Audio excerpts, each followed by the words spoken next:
bagi para Colombian sekalian jika didapati tanda-tanda yang berisiko seperti kanker kulit. Jadi faktor resiko ada tumor otak salah satunya adalah dari genetik, alias keluarga.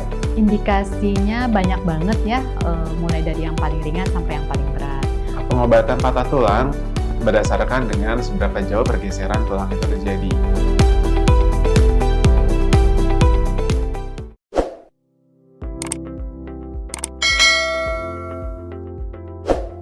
Halo Colombians, perkenalkan saya Dr. Timotheus Richard yang merupakan dokter spesialis penyakit dalam di Rumah Sakit Columbia Asia BSD.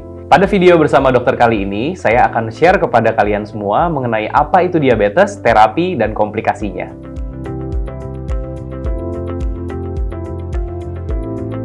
Jadi diabetes itu sebetulnya adalah penyakit metabolik yang disebabkan oleh kegagalan tubuh untuk menyimpan dan menggunakan gula. Nah, kalau untuk tipe-tipenya sebenarnya secara umum ada 4. Diabetes tipe 1 adalah diabetes yang disebabkan oleh autoimun karena pankreas gagal untuk membentuk insulin. Kalau diabetes tipe 2 ini adalah kegagalan tubuh untuk merespon insulin, jadi tidak dapat digunakan untuk menyimpan atau digunakan dalam tubuh.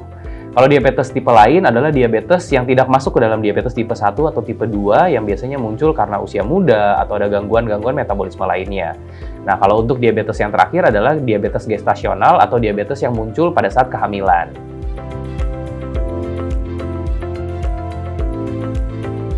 Oke, jadi untuk gejala diabetes sebetulnya banyak sekali gejalanya, cuman belum tentu muncul. Nah, tapi untuk gejala diabetes yang paling sering adalah yang pertama sering kencing, kedua sering haus jadi minum terus, dan yang ketiga itu sering lapar jadi makannya banyak.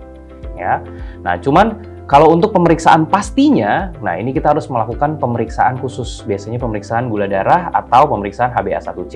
Nah kita bahas satu-satu ya. Untuk pemeriksaan gula darah puasa dulu. Kalau untuk gula darah puasa biasanya diperiksakan dalam kondisi puasa 8-10 jam dan hasilnya harus di atas 126.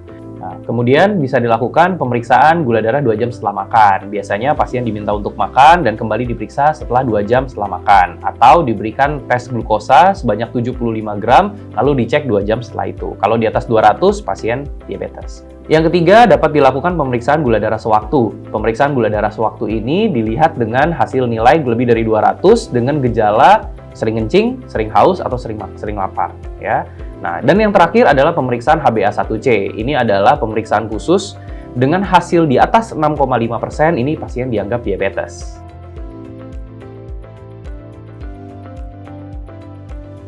Nah, untuk terapi diabetes memang harus menggunakan dengan obat-obatan. Ada obat-obatan minum, ada juga obat-obatan yang suntik seperti insulin atau GLP-1.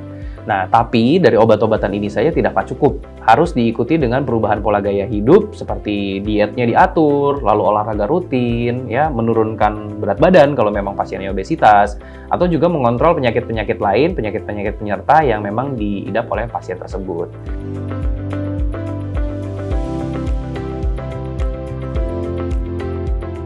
Nah, diabetes ini adalah salah satu silent killer yang paling ditakuti di seluruh dunia karena komplikasinya itu yang dapat menyebabkan banyak sekali masalah-masalah dalam kesehatan. Seperti contohnya dapat menjadi serangan jantung, ya, gagal ginjal, stroke, sumbatan pembuluh darah, kebutaan di mata, ya, dan juga yang lain-lain. Jadi, bagaimana cara mencegahnya? Ya, kita harus kontrol dulu diabetesnya supaya tidak terjadi komplikasi atau jangan sampai menunggu adanya komplikasi baru kita berobat.